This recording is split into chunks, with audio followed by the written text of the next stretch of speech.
And welcome back after the short tea break. Much needed, I think, but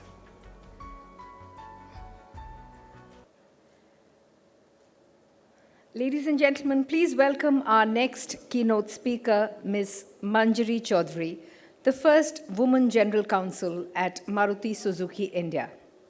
With a legal career spanning 22 plus years, Ms. Chowdhary started her corporate career with Dua Associates. A master's in law from the University of London, Ms. Chowdhary joined GE in 2001, where she handled mergers and divestments, JV and board management, establishing strategic business ventures.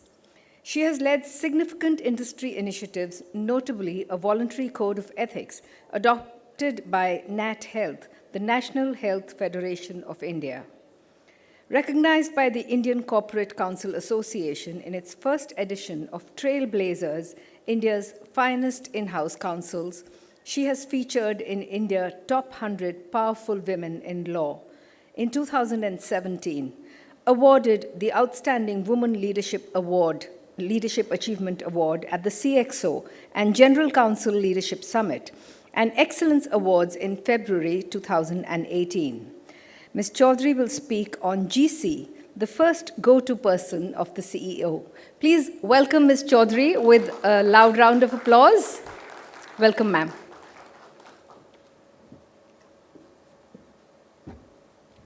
Great. I can see the dwindling audience. I think fantastic. Let's start. I'm sure they'll walk in.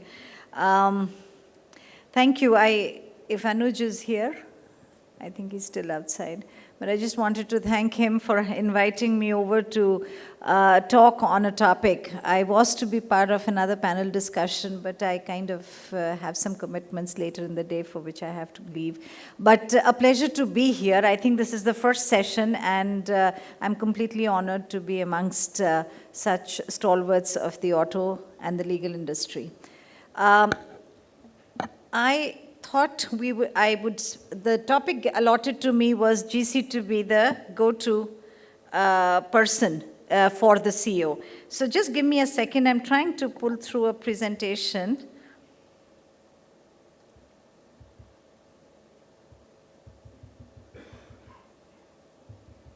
We live in a technological world, but when you need it, Just a minute. Here we are.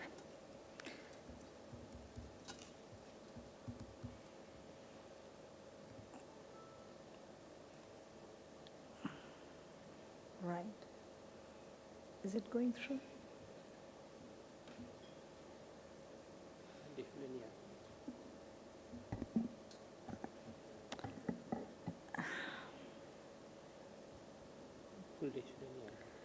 कैसे करें फिर आप बताओ ना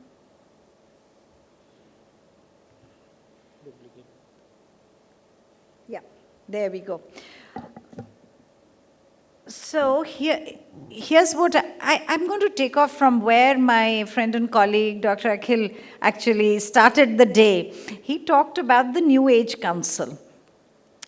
What I'm going to say is a little more an add to what he said about why is the GC the new go-to person for the CEO, and what has changed that has made him the CEO look at the GC as the first go-to person.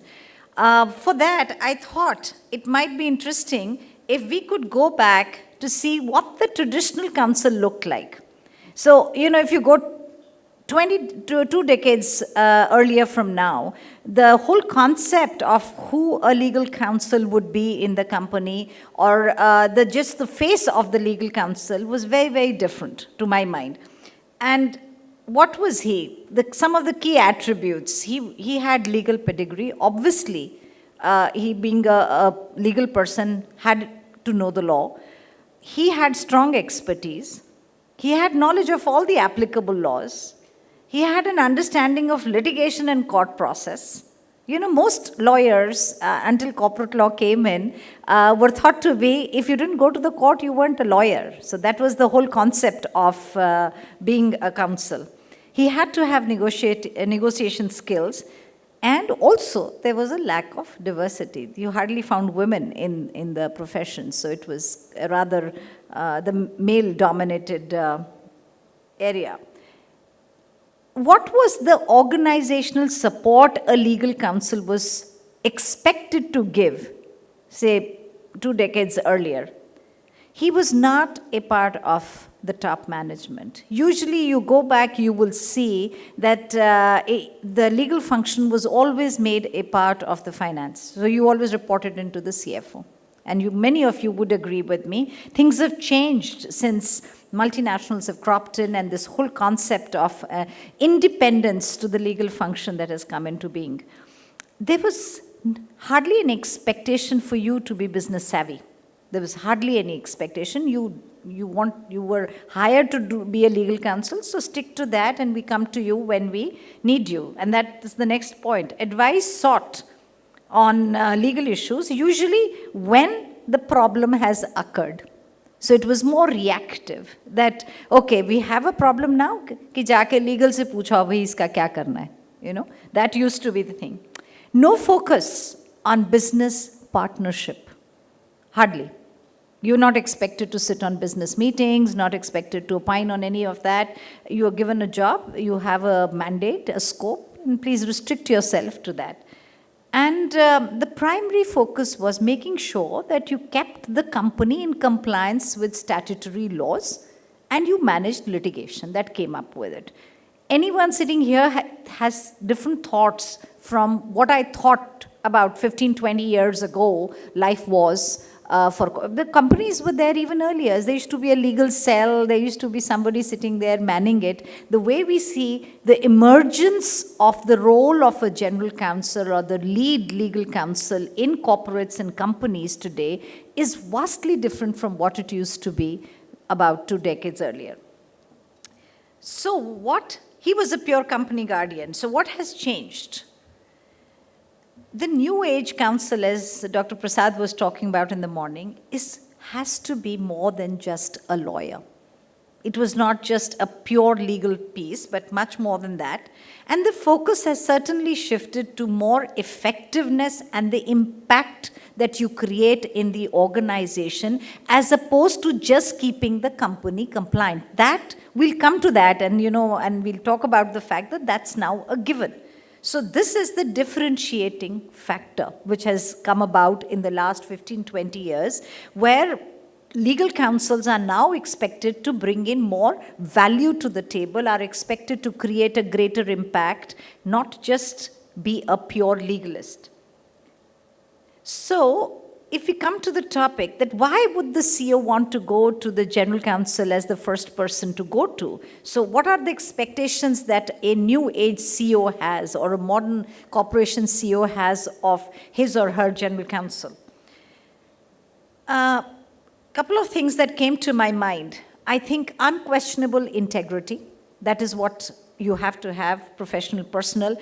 Expertise with a strong external connect. That is extremely important.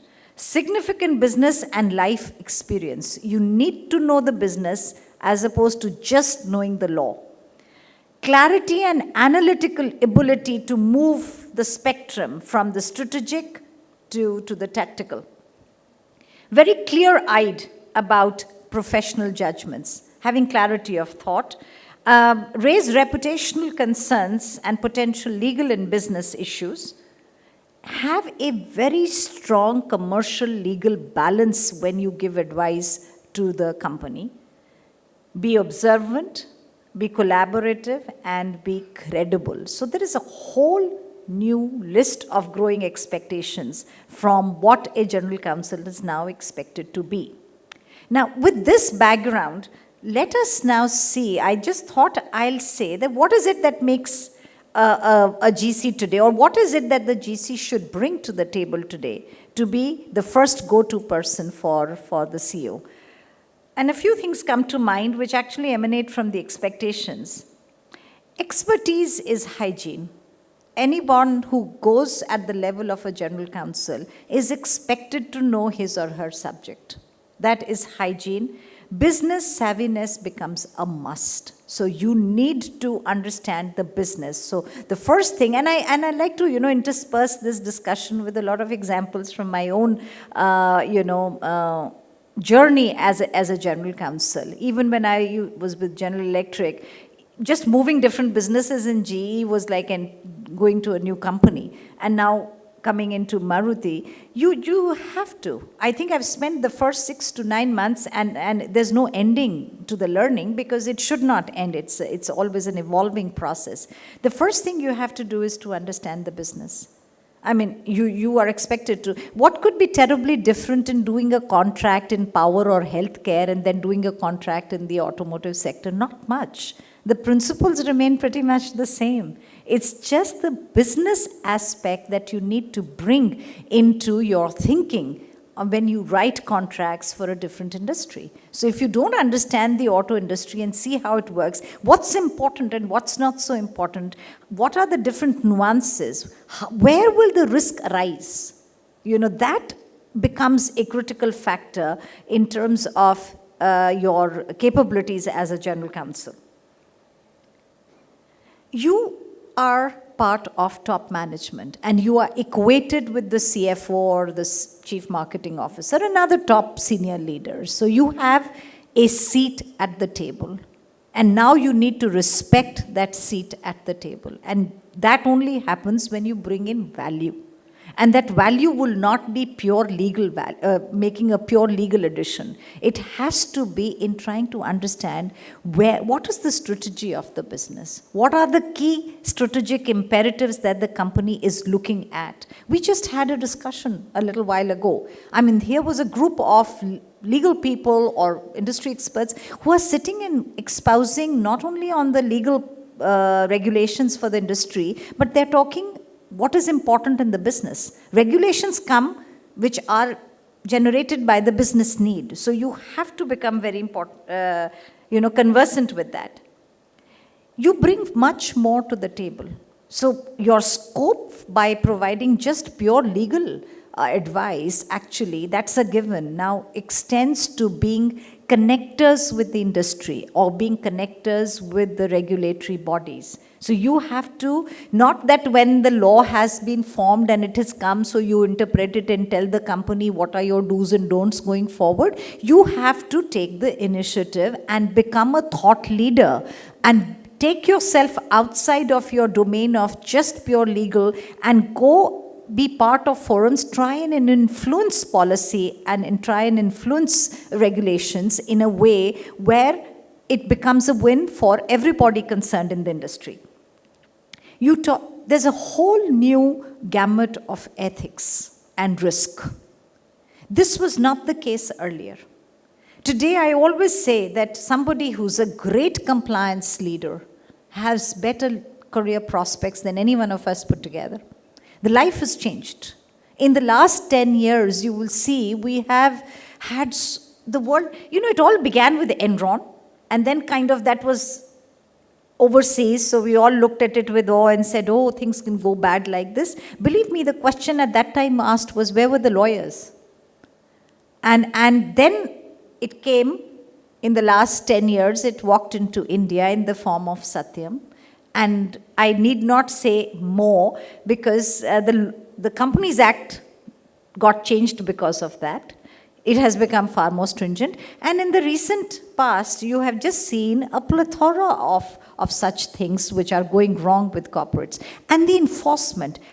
Did we ever think that there would be so much of information about these things and there would be so much of a media, attention to this? It is up in the open. The digital world, the social media has totally changed the game. Nothing remains under the wraps. It is up and out in the marketplace or in the world very, very quickly. Therefore, enforcement becomes very important, and therefore compliance and risk management really, really becomes exceedingly important to a general counsel's role if he or she is also overseeing compliance and ethics as a part of that. So the scope of the job has gone beyond of just looking at regulation and interpretation of that. You have to be strategic and operational. I always say, what does a good general counsel do? He or she understands what is the strategic imperative of a company and breaks it down into simple execution modules for his or her team to execute and to advise the rest of the organization on. That is the job that you have to do. And you have to make sure that they are being met, the strategic imperatives, plus your execution has to be 100% and timely. You have to be a fast executor. One important thing that, we discussed in the morning sessions as well when Dr. Prasad was talking about it, you have to come up with options. When we are in corporations, there will always be a business proposal or a new project that people want to do, which will have certain inherent risks in it. We all understand that. And those risks have to be examined by the legal and the compliance team, and they have to be based on very clear assumptions. How do you go to your business teams, or how do you go to your CEO? What is a CEO going to appreciate? He also understands that no business proposition is going to be completely devoid of risk. There will be some risk in it. What a legal counsel is expected to do is base your review of those risks on very, very clear assumptions. The assumptions that you are taking, which you have sort of, gathered from your discussions with the business teams, etc. Put those assumptions down clearly, and out of that, based on the law of the land, come up with what may be very considered options, 1, 2, and 3, clearly stating the risk around it, and in the order of priority, and taking it up to your organization and having a candid discussion. Every CEO wants to see, okay, here's something that I can do very easy. If you can do, go ahead. But here are things that will have some risks with it. The moment the question of risks comes, you have to start grading your risk and saying that, okay, these are the top risks. They can be mitigated to this extent. This will be a residual risk. Is this a risk we can live with, or can we not? How is it high, medium, or low? When you go and present it in this manner to your CEO, he or she will love you for it, because you've just made it so simple. And they can have that conversation with the rest of the business team, because you have to arm your CEO with the right information and the right options for him to be able to go there and convince the rest of the management team. If you are the salesperson or the commercial guy, you will want to push that project because your numbers depend on it. But how will the CEO, if you want the CEO to do the right thing, then you have to be able to arm the CEO with the correct information, so it makes it easier for him or her to have that right conversation with the top management. And that is why, if you do it right, you will be the go-to person for the CEO before he goes to everyone else. We are living in a very dynamic and an uncertain world. It's no longer predictable. What is there today may not be there tomorrow. Absolutely. And we all have to become like what we used to say in my previous company, that you learn to be comfortable with the uncomfortable. That is the hallmark of today's leader, because new things are getting thrown at you all the time, and you have to be able to adapt to the changing environment. You can't say that, oh God, I just set this up and now things have changed and I have to do that constantly. And it is not only about the business environment changing, so therefore you have to be on your toes and keep thinking. And like Ram said earlier, that you got to be, and Sir also mentioned about it, you have to be a learner. You have to be constantly on the job learning, be on top of your game, because you never know how, you can't get too comfortable. What you've learned today may just become terribly redundant tomorrow. So the capability of adapting yourself to changing circumstances, I think, becomes the key hallmark of a general counsel today, and for that matter, anyone in the top management. And that, how quickly you adapt and what kind of quick solutions that you provide, your CEO knows that you are not a walking encyclopedia. He doesn't expect that of you, that you can come up with things. But you should be resourceful. You should be extremely resourceful, and you have to be authentic and credible, both. So you may not know the answer immediately, but where you get your answer from, how you put it together, how you analyze it, how you break it down for your CEO to be able to take considered calls, that really, makes you stand out. You have to collaborate and you have to connect. Gone are the times where you think that you've attained a status and you speak and everybody just clicks their heels and listens to you. It's not that time anymore. We are not living in a terribly hierarchical world anymore. Each day we are working in a flatter and flatter organization. And therefore, collaboration and connect become the key points to be remembered. Collaborating, building relationships, as in Maruti, some of you are here from Maruti and have at some points in time worked with them. The first thing I learned when I walked in there was build your relationships. Build relationships.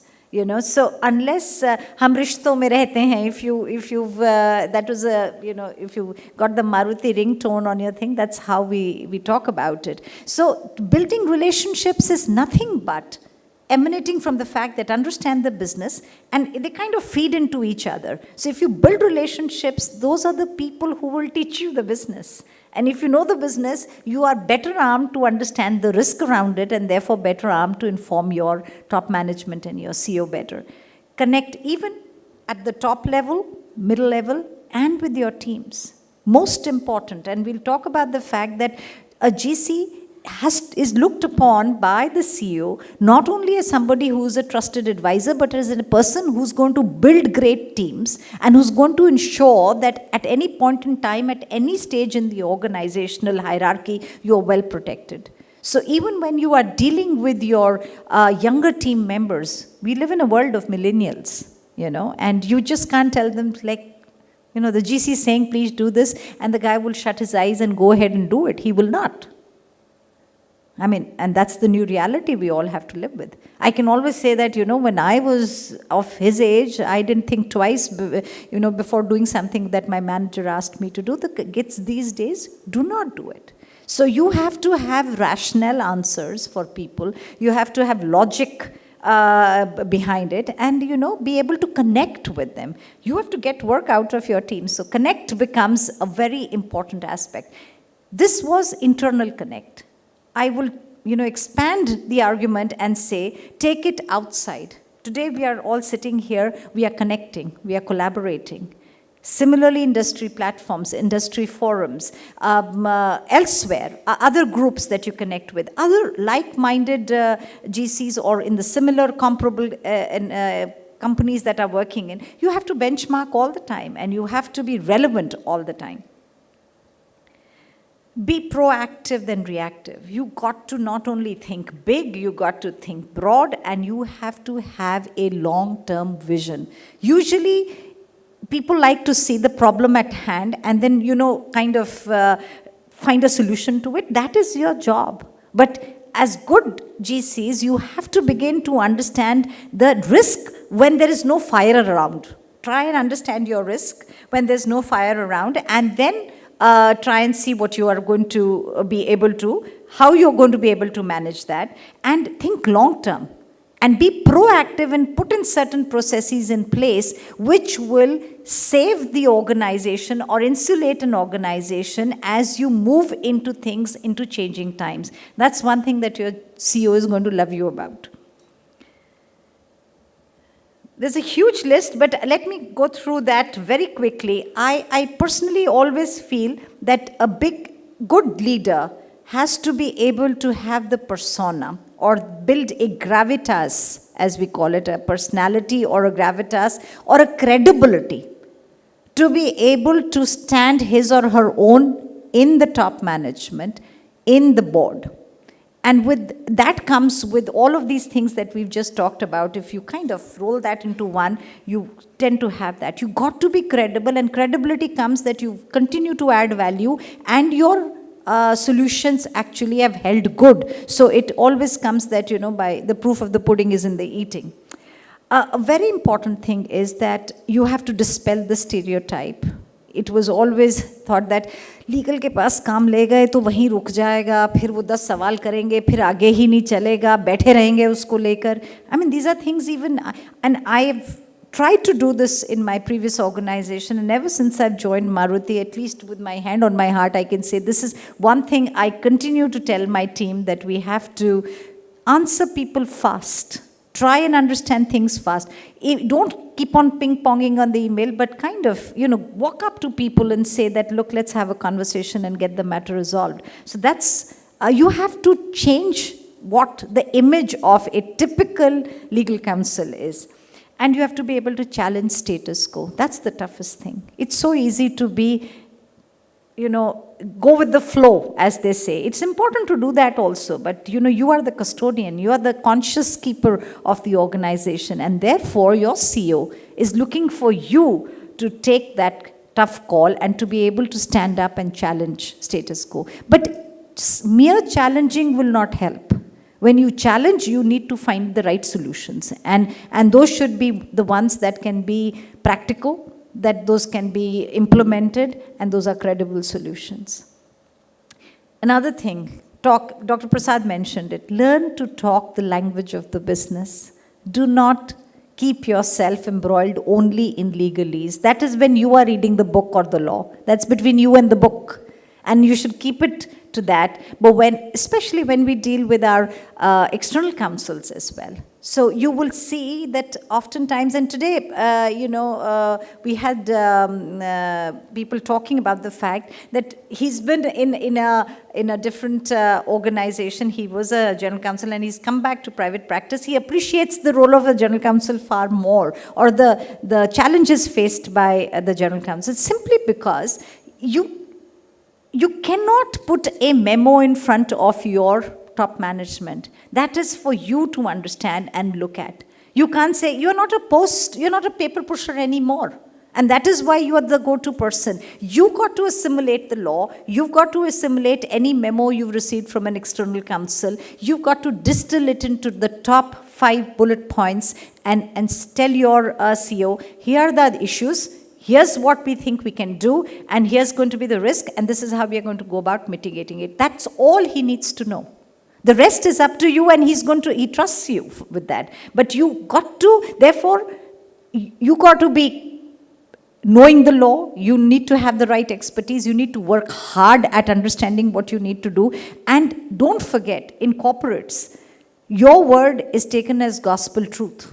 And everybody runs with it. Sometimes they even do it to take the heat off themselves. Legal ने कह दिया है, legal ने हमने पूछ लिया था, legal ने approve कर दिया है. So every time legal approves, let me tell you, it is your back that's on fire. So you got to be extremely careful that the right kind of advice goes, that will builds your credibility, and that will keep bringing the CEO back to you again and again.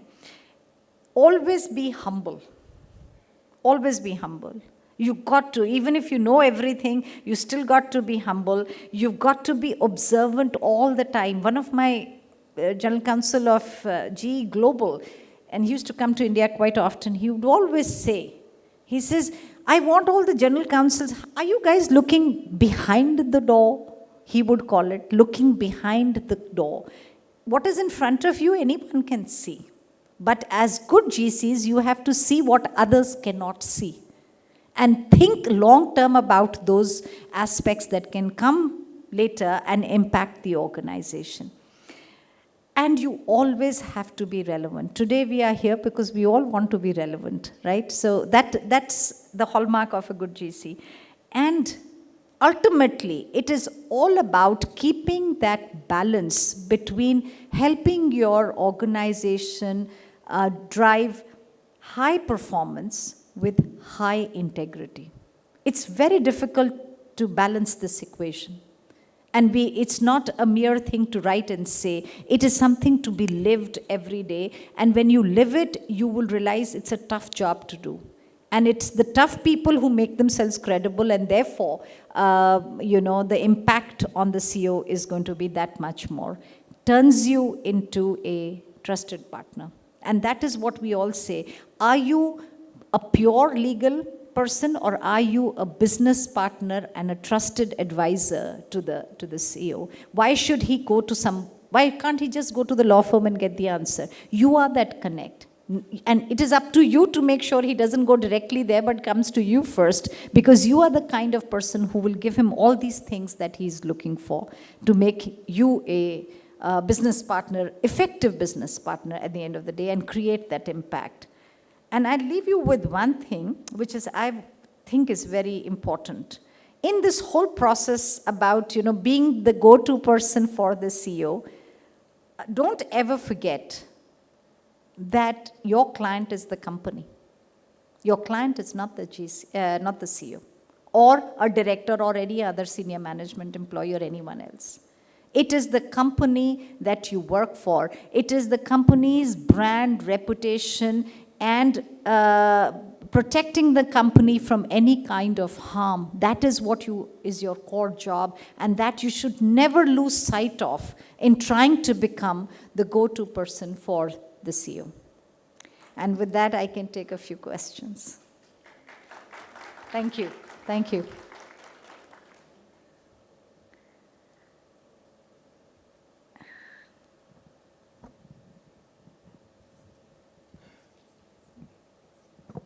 So Manjaree, very great thoughts. And I'm not asking you a question, but I'm just elaborating on one more tip that I can give you all.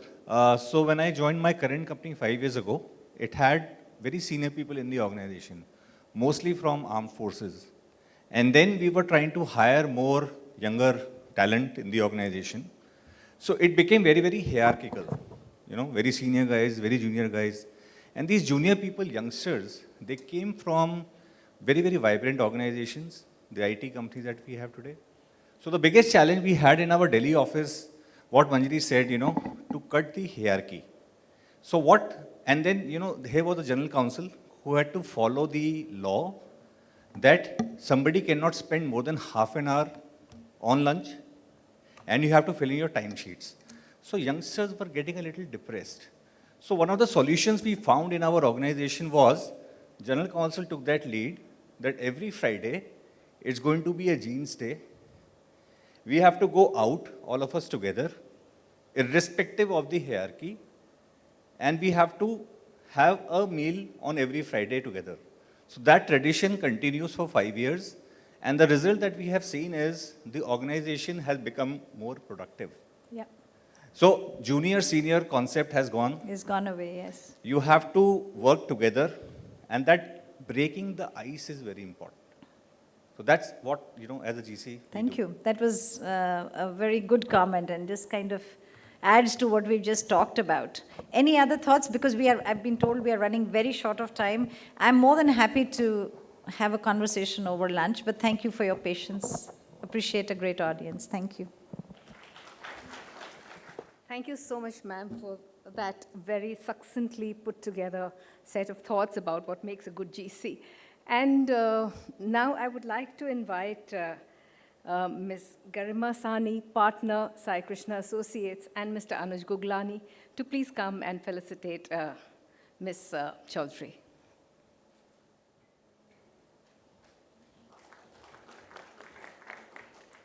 Little more enthusiasm, ladies and gentlemen. Thank you so much.